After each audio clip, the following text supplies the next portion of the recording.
शरण में हूँ, मैं आपका ही हूँ।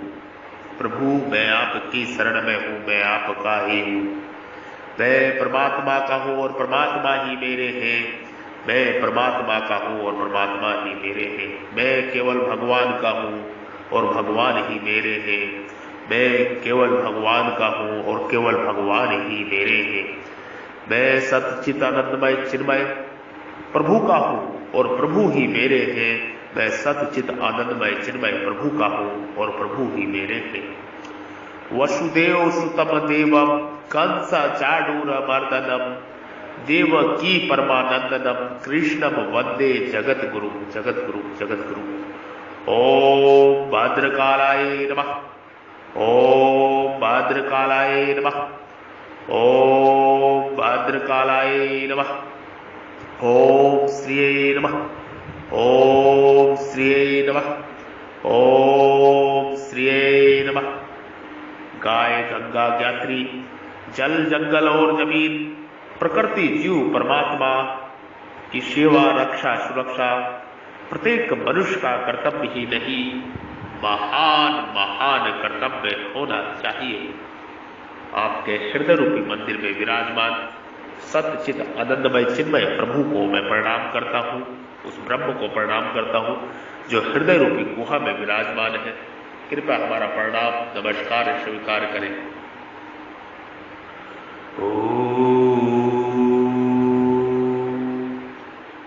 मैं यहां कौन सा दोबारा आऊंगा, लेकिन इस जन्म में सनातन हिंदुत्व की ज्वाला हर सनातनी मनुष्य के हृदय में जलाकर जाऊंगा। जय जय श्री राम। सत्य सनातन धर्म की जय हो। जय जय श्री राम। सत्य सनातन धर्म की जय हो। मैं यहां कौन सा दोबारा आऊंगा, लेकिन इस जन्म में हिंदुत्व की ज्वाला हर हिंदू के हर सनातनी के हृदय में जलाकर जाऊंगा। जय जय श्री राम। सत्य सनातन धर्म की जय हो। जय हो जय हो जय हो।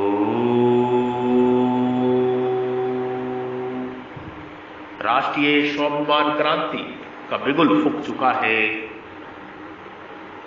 राष्ट्रीय स्वाभिमान क्रांति का बिगुल फूंक चुका है। वसुदेव सुतम देवम कंस चाडूर मर्दनम देवकी परमानंदनम कृष्णम वंदे जगत गुरु जगत गुरु जगत गुरु।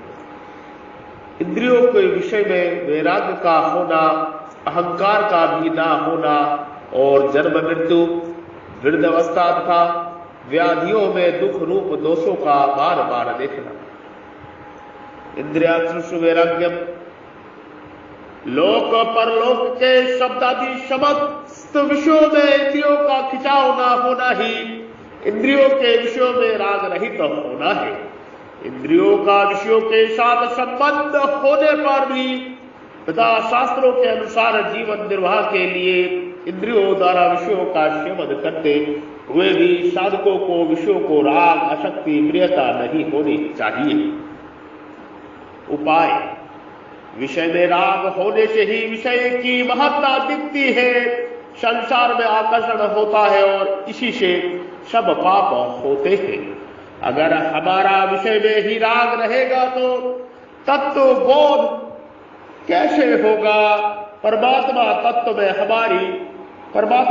में हमारी स्थिति कैसे होगी?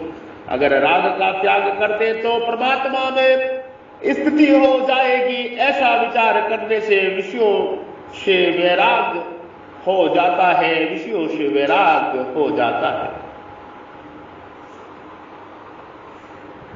बड़े बड़े धनी शूरवीर राजा महाराजा हुए और उन्होंने बहुत से भोगों को भोगा, पर अंत में उनका क्या रहा?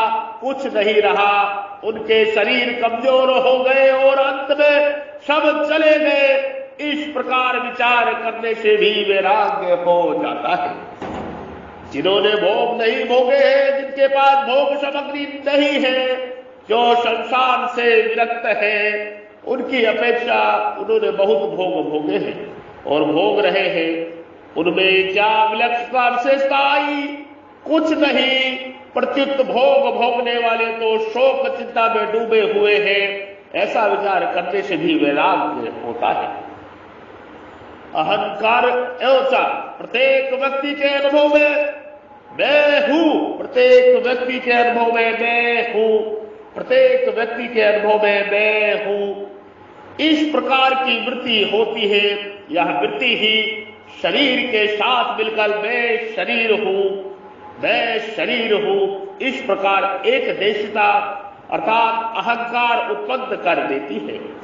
इसी के कारण शरीर नाम क्रिया पदार्थ भाव ज्ञान त्याग देश काल आदि के साथ अपना संबंध मानकर जीव ऊंच नीच योनि में जन्मता मरता रहता है।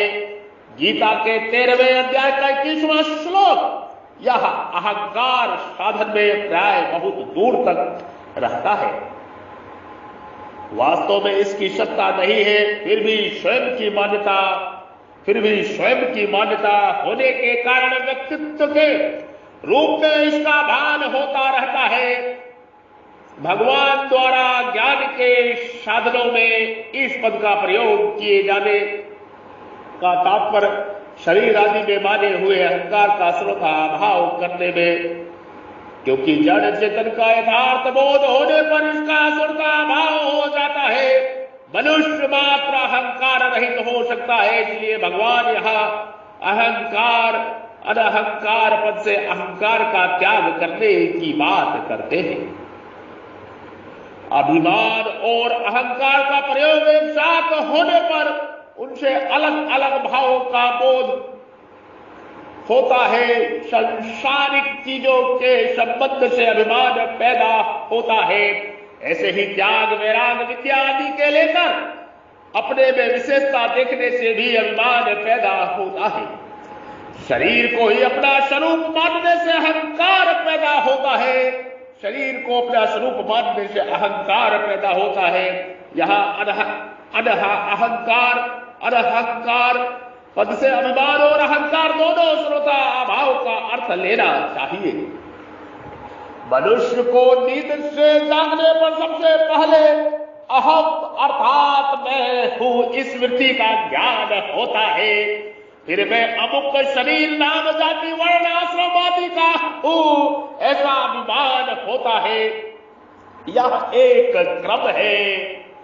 इसी प्रकार पारमार्थिक मार्ग में भी अहंकार के नाश का एक क्रम है। सबसे पहले स्थूल शरीर से संबंधित धनादि पदार्थों का अभिमान मिटाता है। फिर कामेंद्रियों के संबंध से रहने वाले कर्ता भाव अभिमान का नाश होता है। उसके बाद बुद्धि प्रधानता से रहने वाले ज्ञातापन का अहंकार मिटता है। अंत में अहम वृत्ति की प्रधानता से जो साक्षीपन का अहंकार है वह भी मिट जाता है। तब सर्वत्र परिपूर्ण सच्चिदानंद स्वरूप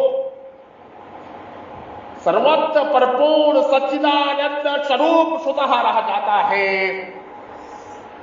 सर्वत्र परिपूर्ण सच्चिदानंद स्वरूप सच्चित आनंदमय प्रभु स्वतः रह जाता है। उपाय अपने में श्रेष्ठता की भावना से ही अभिमान पैदा होता है। अभिमान तभी होता है जब मनुष्य दूसरों की तरफ देखकर यह सोचता है कि वे मेरा अपेक्षा तुच्छ है। जैसे गांव भर में एक ही लखपति हो तो दूसरे को देखकर उसको लखपति होने का अभिमान होता है, परंतु अगर दूसरे सभी करोड़पति हो तो उसको अपने लखपति होने का अभिमान नहीं होता है। अतः अभिमान रूप दोषों को मिटाने के लिए साधक को चाहिए कि वह दूसरों की कमी की तरफ कभी ना देखे, परंतु अपनी कमियों को देखकर उनको दूर करे। एक ही आत्मा जैसे इस शरीर में व्याप्त है ऐसे ही वह अन्य शरीर में भी व्याप्त है, सर्वगत। परंतु मनुष्य अज्ञान से सर्वव्यापी आत्मा को एक अपने शरीर में ही सीमित मानकर शरीरी को मैं मान लेता है। जैसे मनुष्य बैंक में रखे हुए बहुत से रुपए को केवल अपने द्वारा जमा किए गए कुछ रुपए में ही ममता करके उनके साथ अपना संबंध मानकर अपने को धनी मान लेता है, ऐसे ही एक शरीर में मैं शरीर हूं ऐसी अहंता करके वह काल से संबंध मानकर मैं इस समय में हूं, देश से संबंध मानकर मैं यहां हूं, बुद्धि से संबंध मानकर मैं समझदार हूं, वाणी से संबंध मानकर मैं वक्ता हूं आदि अहंकार कर लेता है। इस प्रकार के संबंध का न मानना ही अहंकार रहित होने का उपाय है। शास्त्रों में परमात्मा का सच्चिदानंद घन रूप से वर्णन आया है। शास्त्रों में परमात्मा का सच्चिदानंद घन रूप का आया है, वर्णन आया है। सच्चित आनंदमय प्रभु का रूप आया है। सत्ता, चित, ज्ञान और आनंद अविनाशी सुख।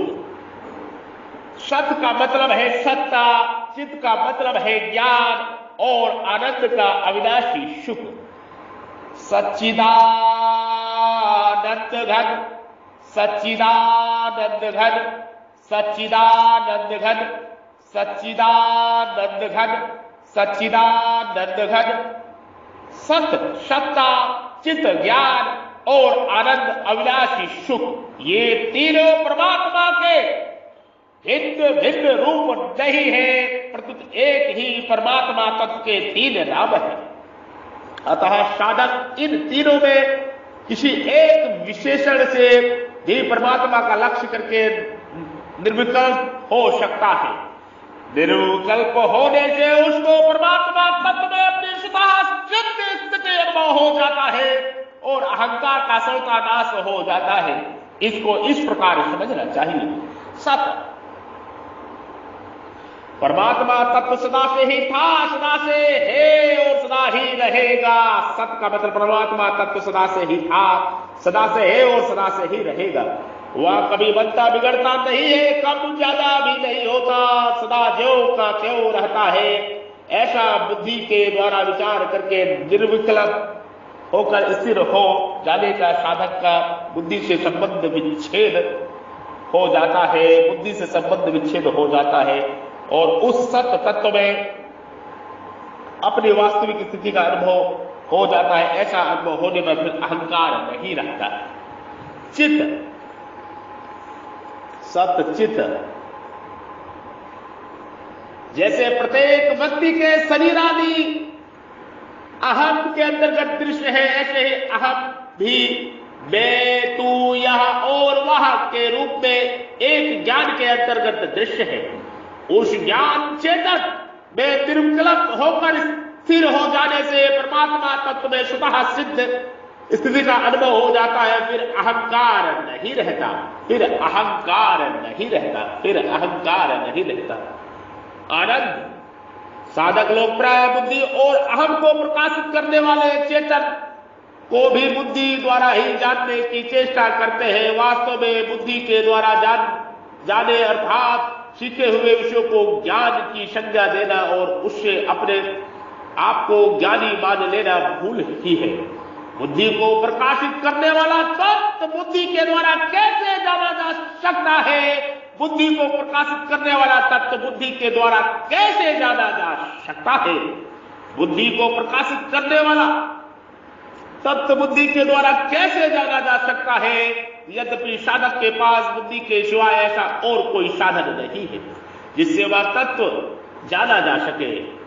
तथापि बुद्धि के द्वारा केवल जड़ संसार की वास्तविकता को ही जाना जा सकता है।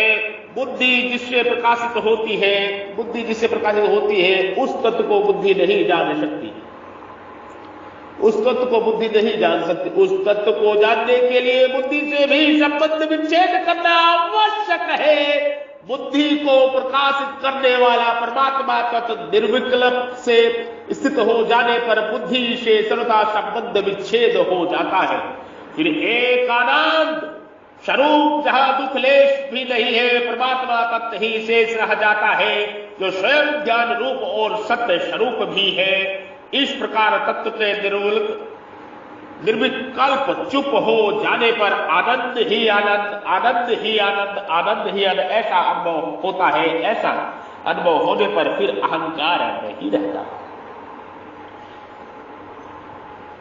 जन्म मृत्यु जरा व्याधि नित्य खदोषनु दर्शनम। जन्म मृत्यु वृद्धावस्था और रोगों के दुख रूप दोषों को बार बार देखने पर तात्पर्य है जैसे आवा में मटका पकता है, ऐसे ही जन्म से पहले माता के उदर में बच्चा जठरग्नि में पकता रहता है।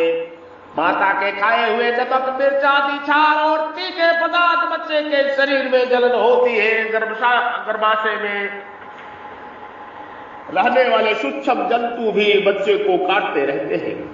वर्षों के समय माता को जो पीड़ा होती है उसका कोई अंदाजा नहीं लगाया जा सकता, वैसे ही पीड़ा उधर से बाहर आते समय बच्चे को होती है। इस तरह जन्म के दुख रूप दोषों को बार बार विचार करके इस विचार को दृढ़ करना ही इसमें केवल दुख ही दुख है। जो जन्मता है उसको मरना ही पड़ता है, या नियम है, इससे कोई बच नहीं सकता। मृत्यु के समय जब प्राण शरीर से निकलते हैं तब हजारों बिच्छू शरीर में एक साथ डंक मारते हो, ऐसी पीड़ा होती है। उम्र भर में कमाए हुए धन से, उम्र भर में रहे हुए मकान से, उसमें परिवार से जब वियोग होता है और फिर उनके मिलने की संभावना नहीं रहती, तब ममता आसक्ति कारण बड़ा भारी दुख होता है। जिस धन को कभी किसी को दिखाना नहीं चाहता था, जिस धन को परिवार वालों से छिपा छिपा कर तिजोरी में रखा था, उसकी चाबी परिवार वालों के हाथ में पड़ी देखकर मन में अथाह वेदना होती है। इस तरह मृत्यु के दुख रूप दोषों को बार बार देखना चाहिए। देखें, वृद्ध अवस्था में शरीर और अवयव की शक्ति क्षीण हो जाती है, जिससे चलने फिरने उठने बैठने कष्ट होता रहता है। हर एक तरफ का भोजन पचता नहीं, बड़ा होने के कारण परिवार से आदर चाहता है, पर कोई प्रयोजन न रहने से घरवाले निरादर अपमान करते हैं। तब मन में पहले की बातें याद आती है कि मैंने धन कमाया है, इनको पाला पोसा है, पर आज ये मेरा तिरस्कार कर रहे हैं। इन बातों को लेकर बड़ा दुख होता है। इस तरह वृद्ध अवस्था के दुख रूप दोषों को बार बार देखें। यह शरीर व्याधियों का, रोगों का घर है। शरीर व्याधि मात्रम, शरीर में वात कफ आदि से पैदा होने वाले अनेक प्रकार के रोग होते रहते हैं और उन रोगों से शरीर में बड़ी पीड़ा होती है। इस तरह रोगों के दुख रूप दोषों को बार बार देखे। यह बार बार देखने का तात्पर्य बार बार चिंतन करने से नहीं है, प्रत्युत विचार करने से है। जन्म मृत्यु विधवता रोगों को दुख रूप को बार बार देखने से अर्थात विचार करने से अनेक मूल कारण उत्पत्ति विनाशशील पदार्थों का राग स्वाभाविक ही कम हो जाता है, अर्थात भोगों से वैराग्य हो जाता है।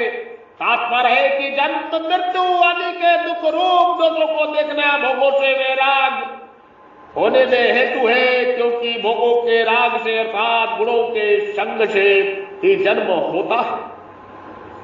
कारणम गुण संगोष्य है सदा सदोधि निजन्म मनुष्य, और जो जन्म होता है वह संपूर्ण दुखों का कारण है। भगवान ने पूर्व जन्म को दुखालय बताया है, प्रभु ने पूर्व जन्म को दुखालय बताया है, प्रभु ने पूर्व जन्म को दुखालय बताया है। पूर्व जन्म दुखालय शस्तम,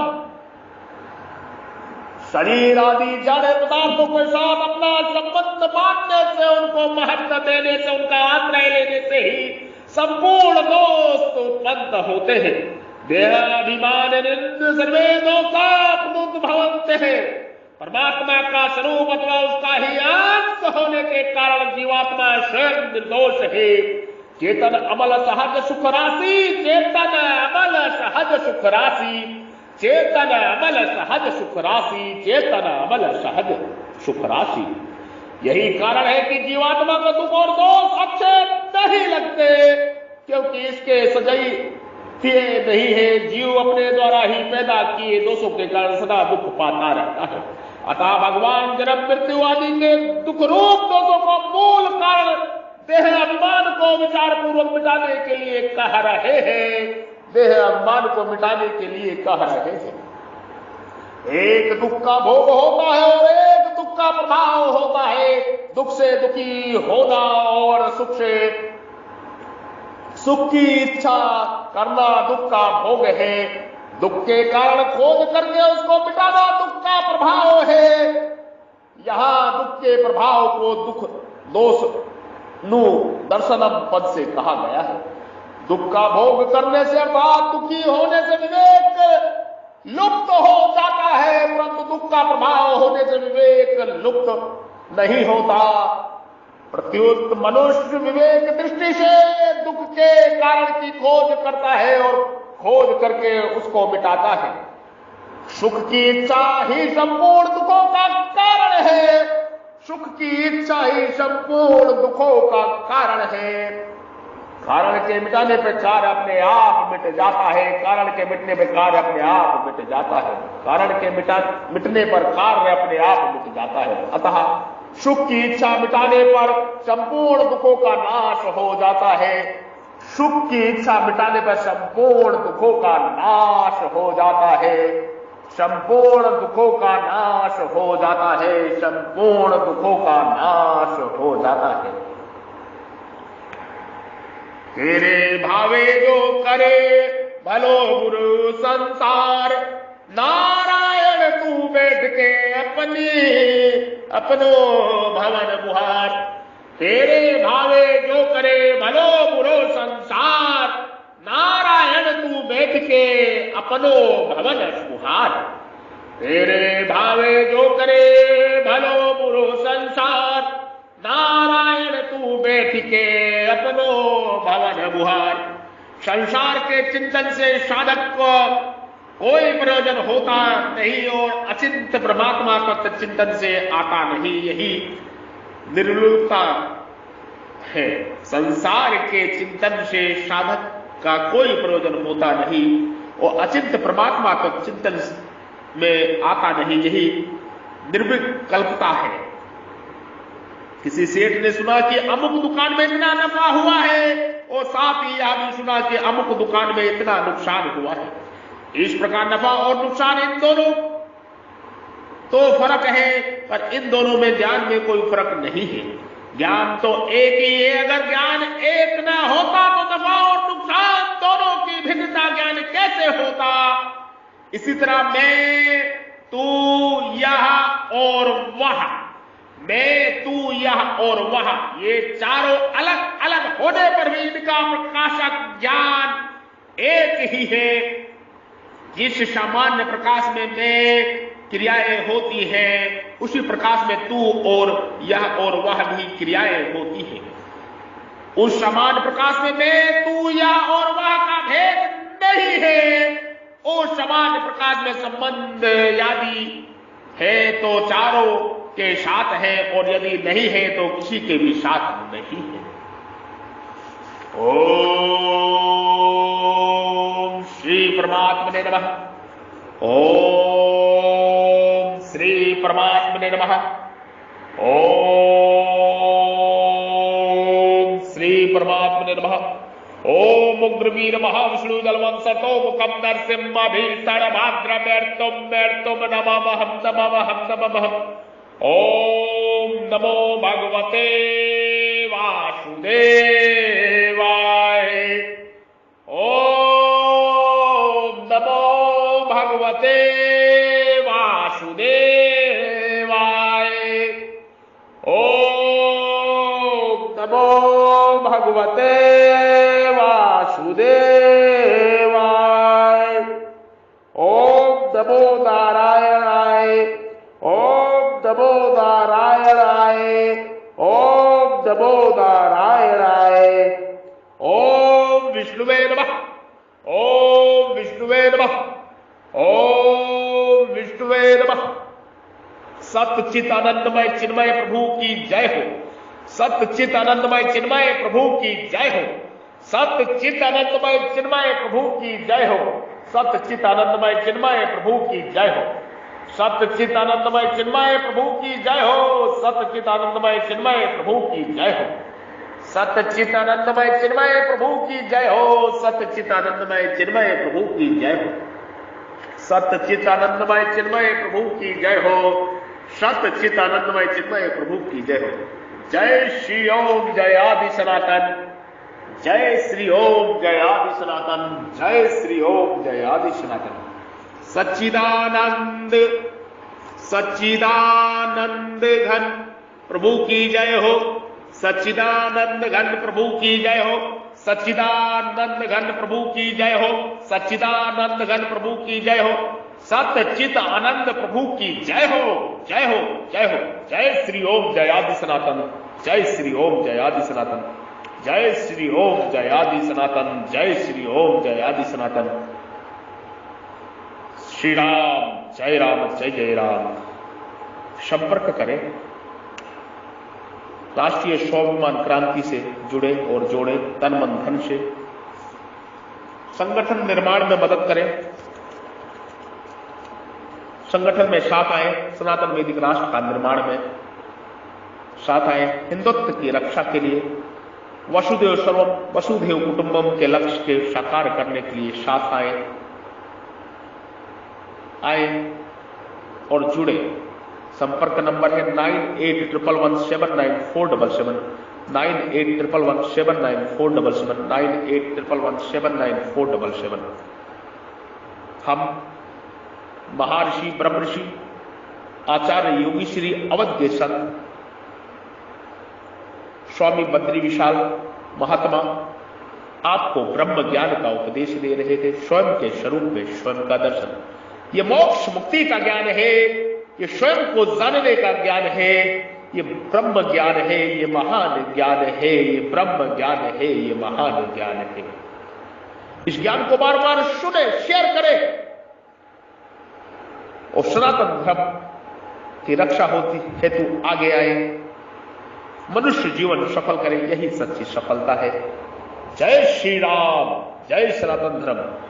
जय सनातन धर्म। जय श्री ओम जय आदि सनातन।